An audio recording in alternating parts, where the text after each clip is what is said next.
Hola amigos, bienvenidos. Soy Pipo Biglione y esto es Radio Shanghai. Hoy, el Sínodo de la Amazonia de la Iglesia Católica de Roma no es solo un encuentro religioso, sino toda una declaración de paganismo, de apoyo a la agenda globalista y a la institución de un gobierno mundial. El doctor César Vidal analiza y reflexiona sobre el documento de este sínodo.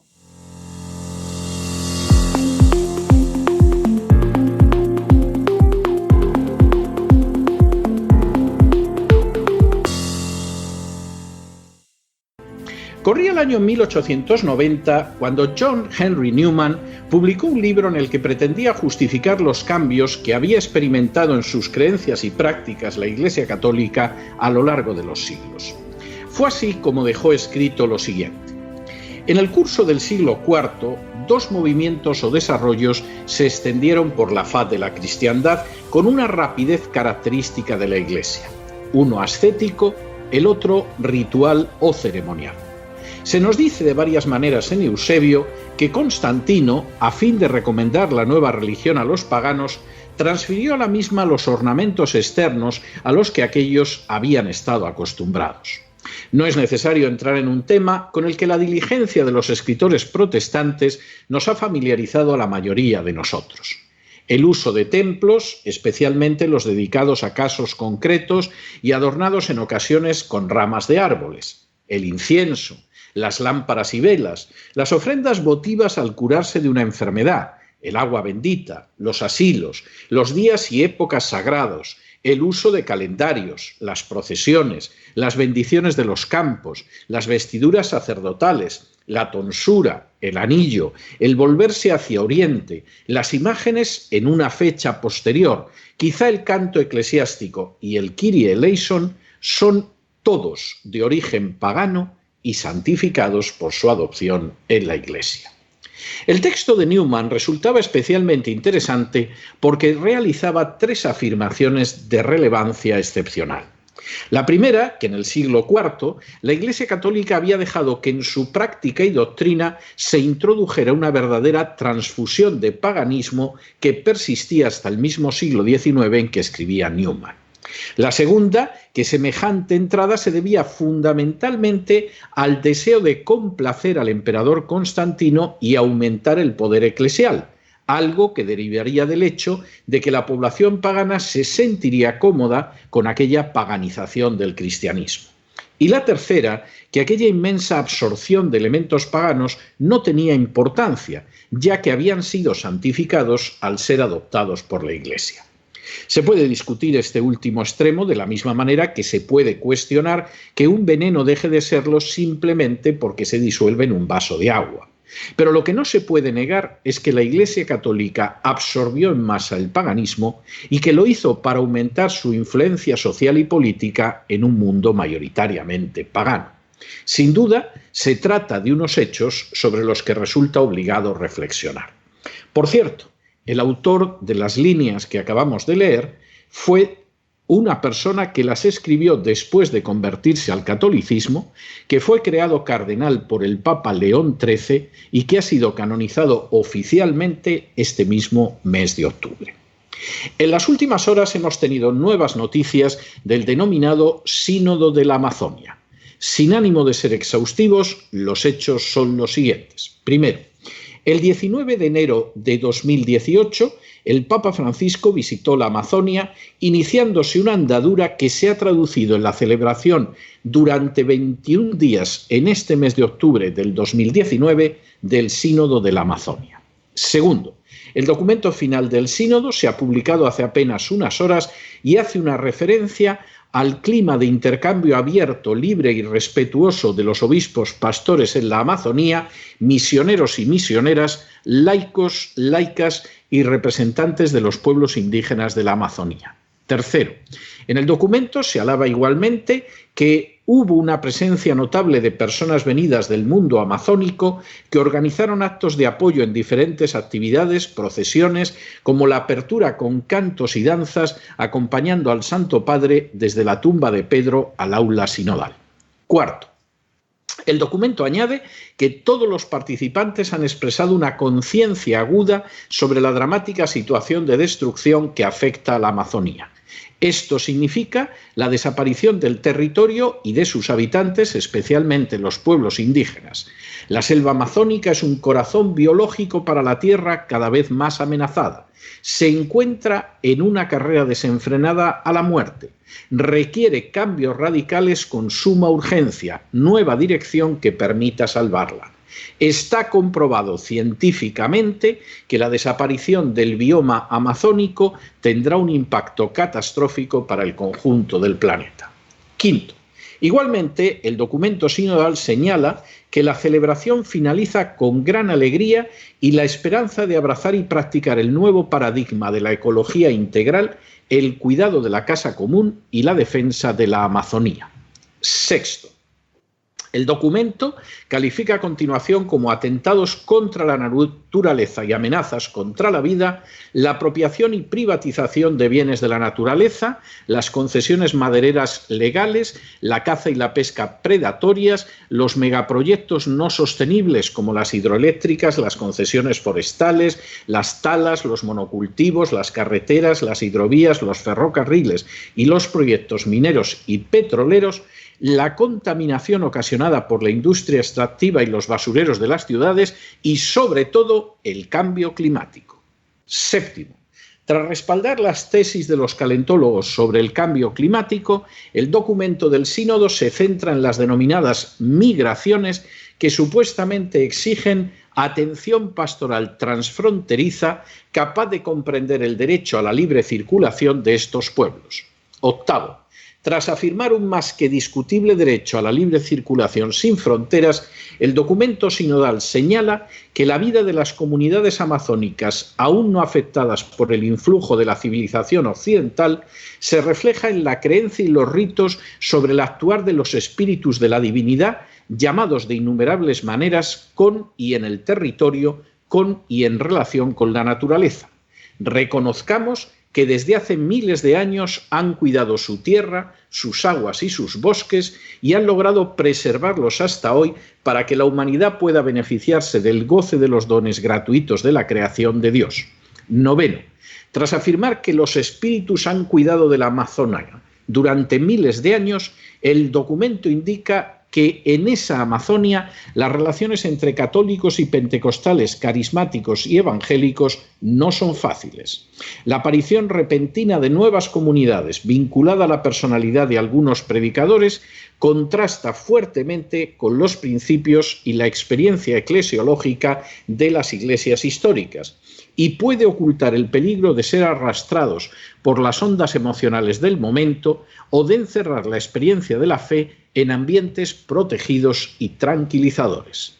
Décimo, tras alabar la acción de los espíritus de la Amazonía y criticar la acción de los evangélicos porque crean ambientes protegidos y tranquilizadores, el documento sinodal afirma que en la Amazonía el diálogo interreligioso se lleva a cabo especialmente con las religiones indígenas y los cultos afrodescendientes.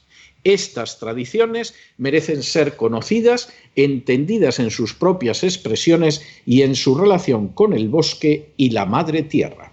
Undécimo, el documento sinodal vuelve entonces a incidir en el fenómeno de las migraciones para volverse a continuación hacia los jóvenes a los que define con rostros e identidades indígenas, afrodescendientes, ribereños, extractivistas, migrantes, refugiados. A estos jóvenes, la Iglesia Católica pretende darles un acompañamiento adecuado y una educación apropiada. Duodécimo. Igualmente, el documento sinodal reconoce lo que denomina nuevos formatos familiares: familias monoparentales bajo la responsabilidad de las mujeres, aumento de las familias separadas, uniones consensuadas y familias reunidas, disminución de los matrimonios institucionales. Décimo tercero. Igualmente, el documento afirma que es necesario defender el derecho de todas las personas a la ciudad. insistiendo en que una atención especial merece la realidad de los indígenas en los centros urbanos, pues son los más expuestos a los enormes problemas de delincuencia juvenil, falta de trabajo, luchas étnicas e injusticias sociales. 14. Igualmente, en relación con los pueblos indígenas, el documento señala que es preciso defender los derechos a la libre determinación, la demarcación de territorios y la consulta previa, libre e informada, añadiéndose que en todo momento se debe garantizar el respeto a su autodeterminación y a su libre decisión sobre el tipo de relaciones que quieren establecer con otros grupos. 15. Igualmente, el documento afirma que, motivados por una ecología integral, deseamos potenciar los espacios de comunicación ya existentes en la región para así promover de modo urgente una conversión ecológica integral. Para ello, es preciso colaborar con la formación de agentes de comunicación autóctonos, especialmente indígenas, con cuya finalidad se creará una red de comunicación eclesial panamazónica. 16. Igualmente, el documento afirma que la ecología integral no es un camino más que la Iglesia puede elegir de cara al futuro en este territorio. Es el único camino posible, pues no hay otra senda viable para salvar la región. 17. Tras esta afirmación, el documento sostiene: asumimos y apoyamos las campañas de desinversión de compañías extractivas relacionadas al daño socioecológico de la Amazonía, comenzando por las propias instituciones eclesiales, y también en alianza con otras iglesias, llamamos a una transición energética radical y a la búsqueda de alternativas. 18. A continuación, pasando por alto la soberanía de las distintas naciones en la zona, el documento sinodal afirma que los protagonistas del cuidado, la protección y la defensa de los derechos de los pueblos y de los derechos de la naturaleza en esta región son las mismas comunidades amazónicas. Son ellos los agentes de su propio destino, de su propia misión. En este escenario, el papel de la Iglesia es el de aliada. Ellos han expresado claramente que quieren que la Iglesia los acompañe, que camine junto a ellos y no que les imponga un modo de ser particular, un modo de desarrollo específico que poco tiene que ver con sus culturas, tradiciones y espiritualidades. 19. A continuación, el documento sinodal afirma que la Iglesia reconoce la sabiduría de los pueblos amazónicos sobre la biodiversidad, una sabiduría tradicional que es un proceso vivo y siempre en marcha. 20. A continuación, el documento sinodal afirma que se necesita de manera urgente el desarrollo de políticas energéticas que logren reducir drásticamente la emisión de dióxido de carbono y de otros gases relacionados con el cambio climático. Las nuevas energías limpias ayudarán a promover la salud. Todas las empresas deben establecer sistemas de monitoreo de la cadena de suministro para garantizar que la producción que compran, crean o venden sea producida de una manera social y ambientalmente sostenible. 21. A continuación, el documento sinodal afirma que proponemos definir el pecado ecológico como una acción u omisión contra Dios, contra el prójimo, la comunidad y el ambiente. También proponemos crear ministerios especiales para el cuidado de la casa común y la promoción de la ecología integral. 22. A continuación, el documento afirma que como manera de reparar la deuda ecológica que tienen los países con la Amazonía, proponemos la creación de un fondo mundial para cubrir parte de los presupuestos de las comunidades presentes en la Amazonía que promueven su desarrollo integral y autosostenible, y así también protegerlas del ansia depredadora de querer extraer sus recursos naturales por parte de las empresas nacionales y multinacionales. 23. A continuación, el documento sinodal afirma que debemos reducir nuestra dependencia de los combustibles fósiles y el uso de plásticos, cambiando nuestros hábitos alimenticios, exceso de consumo de carne y peces mariscos, con estilos de vida más sobrios, promover la educación en ecología integral en todos los niveles, promover nuevos modelos económicos e iniciativas que promuevan una calidad de vida sostenible y crear un observatorio socioambiental pastoral. 24. Tras suscribir con entusiasmo las tesis de los calentólogos, el documento afirma que valoramos la función de la mujer reconociendo su papel fundamental en la formación y continuidad de las culturas, en la espiritualidad, en las comunidades y en familias. Es necesario que ella asuma con mayor fuerza su liderazgo en el seno de la Iglesia y que ésta lo reconozca y promueva, reforzando su participación en los consejos pastorales de parroquias y diócesis o incluso en instancias de gobierno. 25.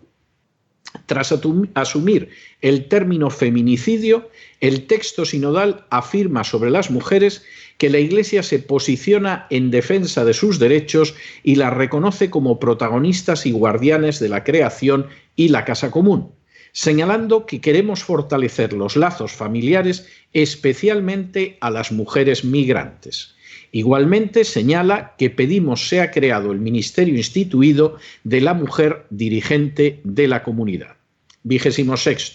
El documento también se detiene en la educación, afirmando que ha de incluir en los contenidos académicos disciplinas que aborden la ecología integral, la ecoteología, la teología de la creación, las teologías indias, la espiritualidad ecológica, la historia de la Iglesia en la Amazonía, la antropología cultural amazónica, etc.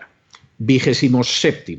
El documento sinodal aboga también por la ordenación para el sacerdocio de hombres que tengan familia legítimamente construida y estable y por la creación de un rito específicamente amazónico. Y 28, finalmente el documento concluye considerándose bajo el amparo de María, Madre de la Amazonía, venerada con diversas advocaciones en toda la región.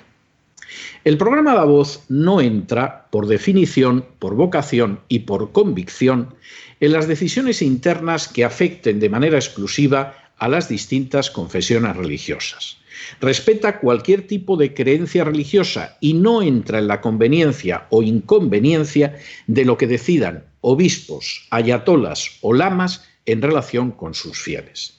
Sí considera indispensable analizar aquellas acciones que, a pesar de su vestidura religiosa, tienen una repercusión sobre el conjunto de la sociedad.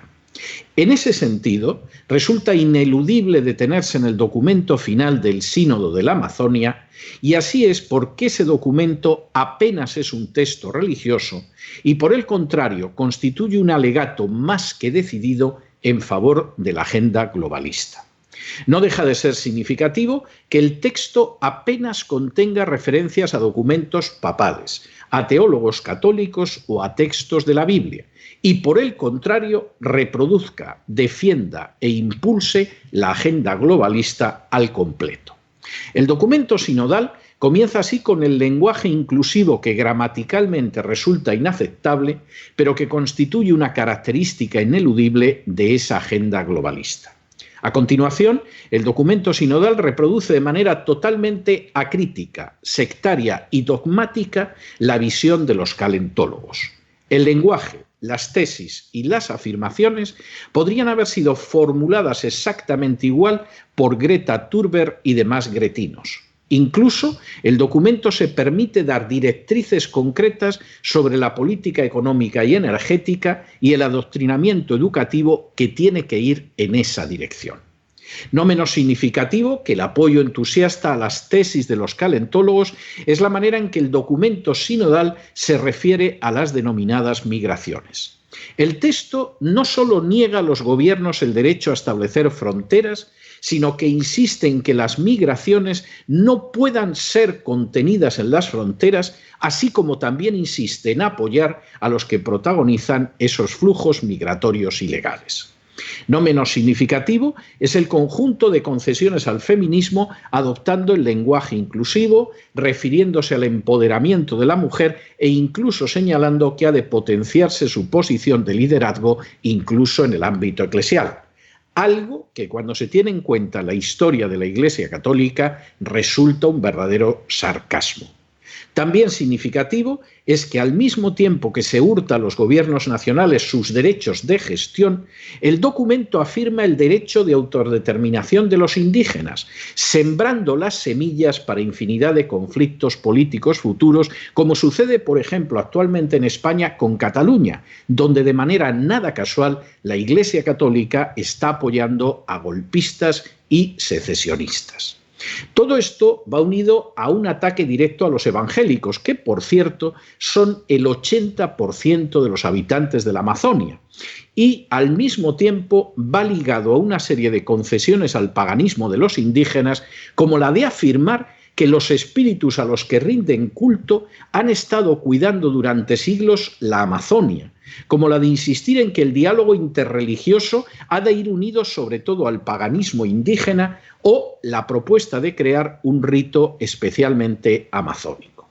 Seguramente a muchos les resultará incluso chocante que se acepte la idea del sacerdocio de hombres casados. El Sínodo de la Amazonia ha sido un verdadero pistoletazo de salida para la extensión masiva de la agenda globalista en Hispanoamérica.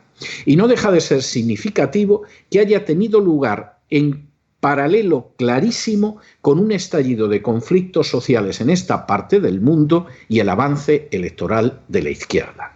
Lejos de tratarse de un texto religioso, el documento del Sínodo de la Amazonia defiende una agenda globalista fácil de reconocer. Asume la visión de la ideología de géneros hasta extremos ridículos, como el de considerar que las mujeres especialmente dignas de interés son las indígenas emigradas a la ciudad. Asume la calentología hasta el punto de pretender que se adopten políticas que tendrán pésimas consecuencias para el bienestar de la zona. Asume la visión globalista de las migraciones ilegales, negando legitimidad a las fronteras. Asume la visión globalista del uso de las minorías, en este caso indígenas y jóvenes, que pueden ayudar a debilitar los gobiernos nacionales y a quebrar las instituciones mediante la subversión. Así repara en los jóvenes, pero especialmente en aquellos que pueden ser instrumentalizados, y también en los indígenas, para subrayar un principio de autodeterminación que convertiría todavía en más frágiles las estructuras políticas de las naciones de Hispanoamérica. Asume la visión globalista de la economía, llamando a adoptar medidas que provocarían la paralización del crecimiento económico de las naciones hispanoamericanas y su consecuente pobreza unida al estallido de tremendas explosiones sociales. Asume el vaciamiento de soberanía de las naciones, de manera que la Amazonia, en la que la Iglesia Católica tiene una representación minoritaria, sea regida internacionalmente y sin fronteras. Asume la visión globalista en una zona estratégica para el desarrollo de las naciones y donde ya la mayoría de la población no es católica. En otras palabras, el documento asume toda una agenda globalista que solo puede tener funestas consecuencias no solo para Hispanoamérica, sino para el conjunto del planeta. Ese apoyo entusiasta a la agenda globalista que lleva a cabo la Iglesia Católica recuerda considerablemente a la manera en que respaldó en el siglo IV el constantinianismo. De hecho, igual que en el siglo IV aceptó en su seno infinidad de prácticas paganas porque eso permitía ampliar su poder, ahora no solo ha absorbido la agenda globalista, sino que además ha rendido tributo a los espíritus a los que rinden culto los indígenas y ha manifestado su voluntad de dialogar espiritualmente, en especial con esos mismos chamanes que realizaron sus ceremonias religiosas delante del Papa Francisco y que colocaron en templos católicos las imágenes de la Pachamama, la Madre Tierra. Quizás sea cierto que, como decía Newman, cuando el paganismo es absorbido masivamente por la Iglesia Católica, deja de ser pagano. Quizás sean ciertas las tesis del Sínodo sobre el calentamiento global. Quizás sean ciertas las tesis del Sínodo sobre que las fronteras deben de desaparecer.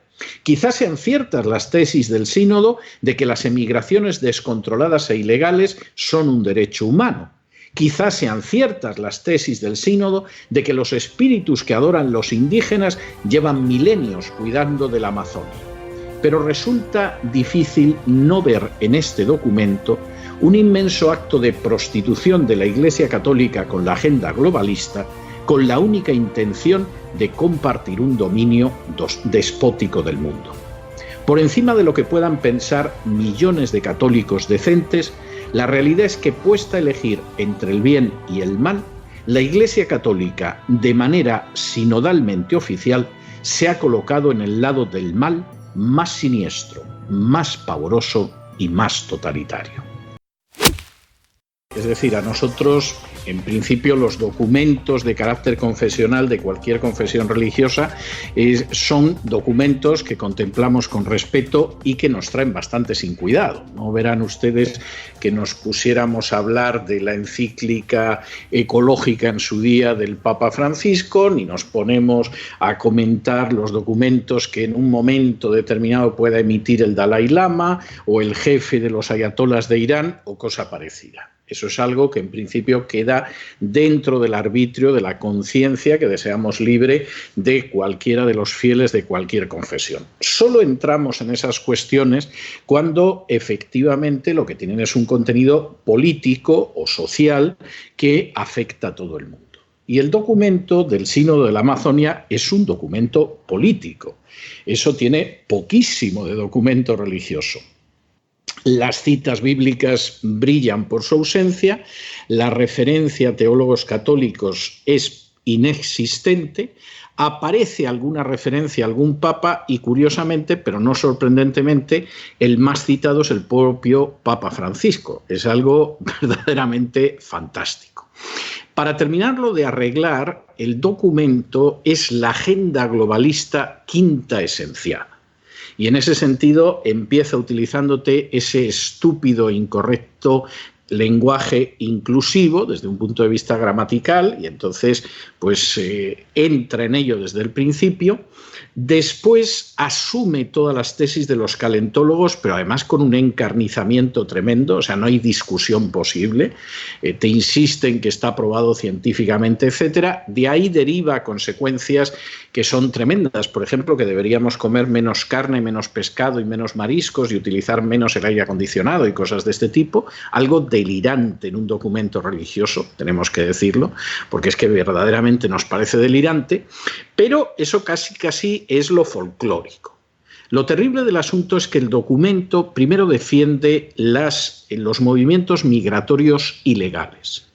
Defiende que las fronteras no deberían existir porque no existe un derecho de los estados a mantener fronteras y, por el contrario, existe, al parecer, un derecho a pasarse las fronteras por el arco del triunfo. Esta es la tesis del Papa Francisco, desde luego es la tesis del documento sinodal. Y si alguien tiene fronteras, pues ya saben ustedes que el Papa Francisco lo tiene en el punto de mira, como le pasa con Donald Trump, al que aborrece y tampoco oculta que lo aborrece, y por supuesto con cualquier político, como puede ser el italiano Salvini, que pretende defender fronteras. Se acabó. Dentro de una línea globalista idéntica como una gota de agua a otra, a lo que dice Soros, las fronteras como tal no deben existir y tiene que haber las migraciones que se les pongan en las narices a los que dirigen estas migraciones.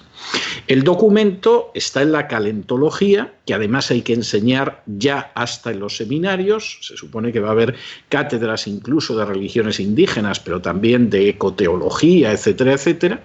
Y, por supuesto, además esto significa que se hurta a las naciones el gobierno que legítimamente tienen dentro de sus fronteras para que aquí entren organismos internacionales a hacer y deshacer dentro de ese país.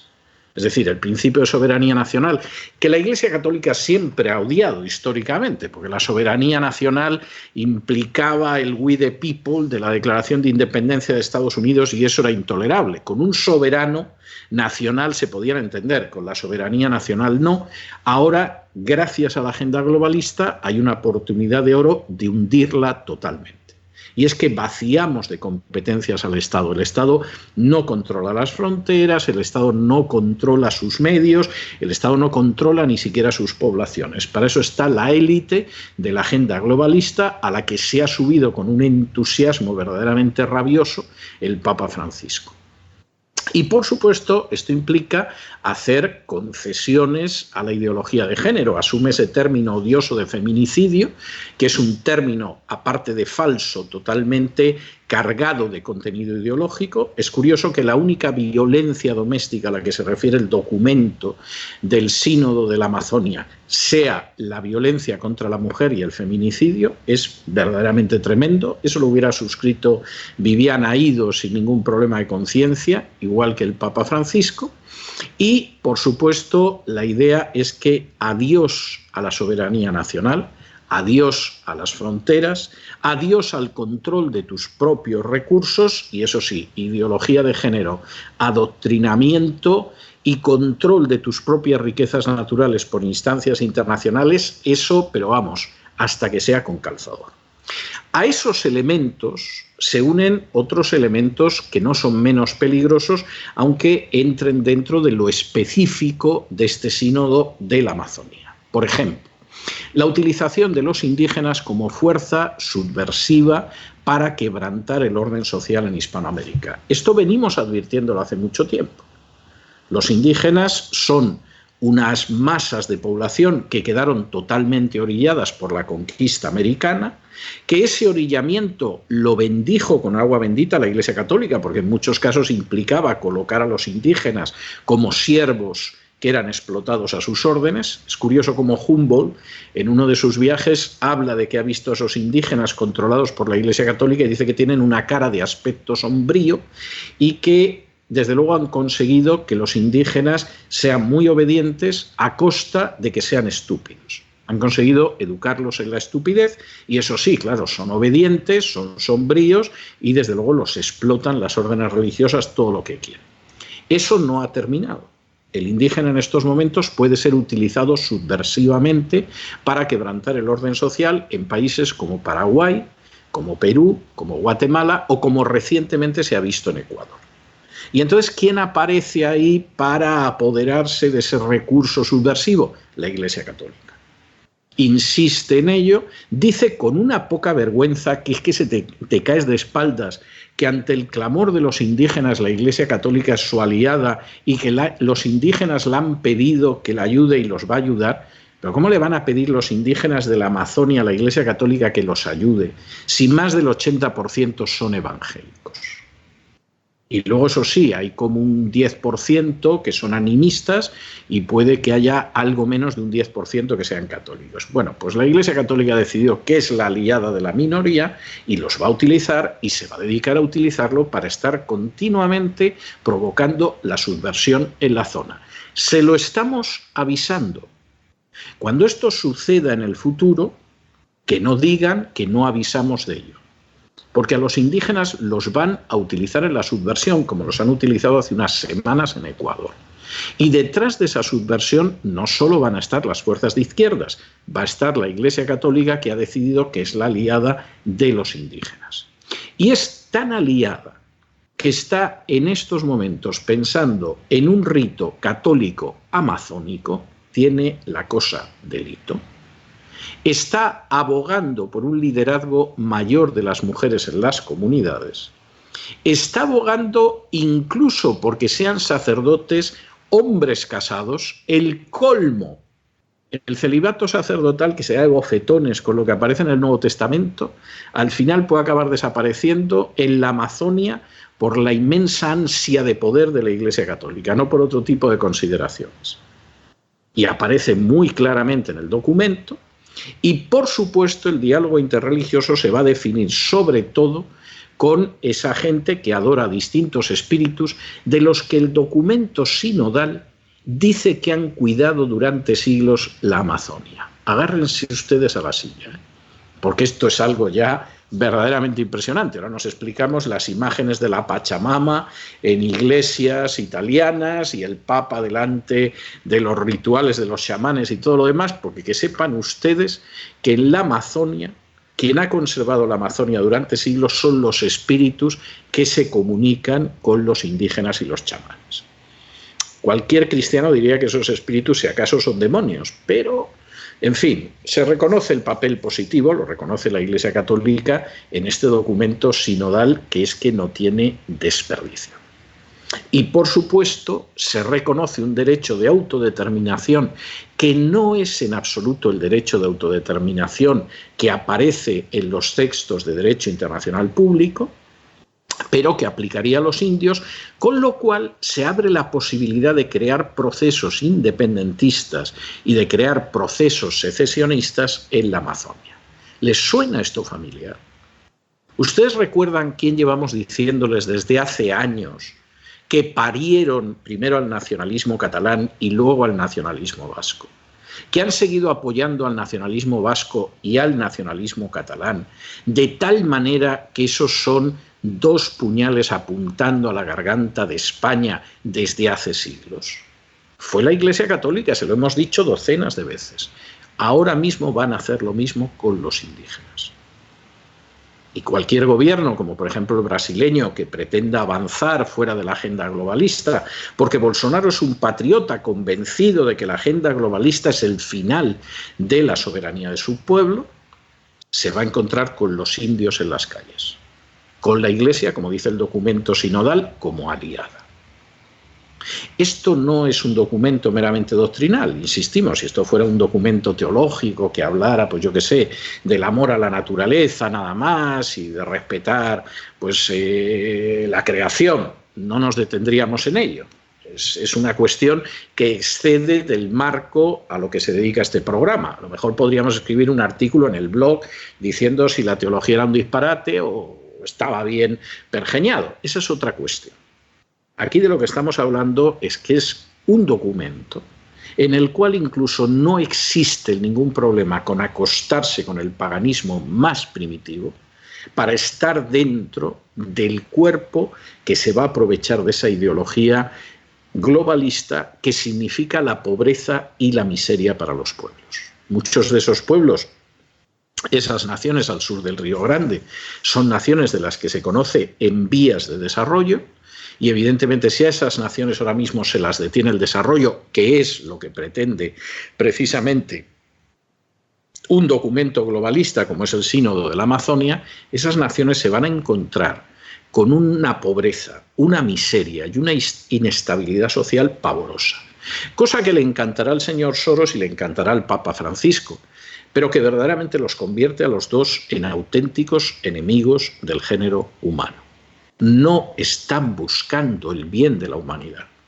Están buscando la miseria, la pobreza y la sangre de centenares de millones de seres humanos para convertirse al final en la élite que controle todo el planeta, vaciando a las naciones de su propio contenido, vaciando a los gobiernos de sus competencias, moviendo las poblaciones mundiales como se les antoje y creando situaciones subversivas que acaban de mala manera y que muestran, sobre todo en Hispanoamérica, que efectivamente las instituciones son tremendamente frágiles, porque prácticamente en horas 24 te pueden poner a un gobierno como el de Chile o el del Ecuador de rodillas. Imagínense cuando movilices a las poblaciones indígenas o a los jóvenes a los que quieres movilizar, que evidentemente ya es un tipo de joven muy específico, cuando además esa sea la educación que des en los centros educativos y además lo que difundas en los medios de comunicación. En medio de esta situación, la Iglesia Católica ha elegido partido. Y el documento, igual que el que mencionábamos la semana pasada, del nuevo pacto de las catacumbas por la casa común, el documento no deja lugar a dudas. Están en el lado del mal. Están en el lado de acabar con la independencia nacional. Están en el lado de robar a los pueblos sus riquezas para ponerlas en manos de ciertas élites. Están en el lado de acabar subversivamente con las instituciones nacionales, utilizando a ciertos sectores, como pueden ser los jóvenes en Chile o como pueden ser los indígenas en el Ecuador. Están incluso por negar su propia enseñanza en relación con la familia. Este documento te habla de una serie de realidades familiares como hace la ideología de género. Y ninguna de las realidades familiares de las que habla es una familia natural. Es la exposición de familias de las que habla la ideología de género. Y están en medio de toda esa historia por asumir incluso que los espíritus que había por la Amazonia y con los que se comunican los chamanes son fuerzas espirituales positivas. Bueno, que al final se alíen con los demonios tampoco es que sea sorprendente leyendo el conjunto del documento. Pero desde luego es inquietante y por eso nos hemos detenido en ese documento hoy, en un editorial bastante extenso, porque hay que tenerlo claro. En esa lucha entre patriotas y globalistas, en las que las naciones intentan defender lo que les quede de independencia nacional, de cultura nacional, de soberanía nacional, la Iglesia Católica está totalmente en el lado del mal. Hay católicos que están en el lado del bien. Es decir, claro que sí, hay millones de católicos que quieren conservar su cultura, quieren conservar la familia natural, quieren defender la vida, quieren defender sus fronteras, aman a su país. Eso no tiene vuelta de hoja. Pero lamentablemente para ellos la institución a la que pertenecen está justo enfrente. Y es desde luego para pensar en ello, porque, insistimos, esta no es nuestra interpretación, no es algo que se nos antoja, no es una obsesión. Lean ustedes el documento, está en Internet. Lo hemos reproducido además muy ampliamente en el curso del editorial. No era cuestión de leer los 20 folios aproximadamente de que cuenta, pero hemos reproducido más del 60-70% del contenido del documento. Y es para echarse a temblar. Y en estos momentos, figuras visibles, porque quien hay en la sombra, eso lo sabe Dios, y suponemos que el mismísimo Satanás también tendrá ese conocimiento. Pero figuras visibles ahora mismo del movimiento globalista, y diciendo lo mismo, hay dos. Una se llama George Soros y la otra es el Papa Francisco. Es muy duro decir esto. No es que sea un plato de gusto anunciarlo, pero es que sinceramente no podrán decir que no les estamos contando la verdad, que no la estamos contando documentadamente y que además no les estamos contando lo que no cuenta nadie, porque los propios medios de la Iglesia Católica esto lo ocultan. Los católicos que están escandalizados por ese sincretismo con el paganismo amazónico, esos están en Internet, en páginas por ahí perdidas, no tienen acceso a los medios de la Iglesia Católica, y buena parte de esos medios de la Iglesia Católica pues te dicen que esto ha sido maravilloso porque vamos a defender el cosmos. No, no. Están ustedes defendiendo la agenda globalista con un programa que va a causar la miseria, la muerte y el atraso de centenares de millones de seres humanos. Esto es así de claro y esto no tiene más vuelta de hoja.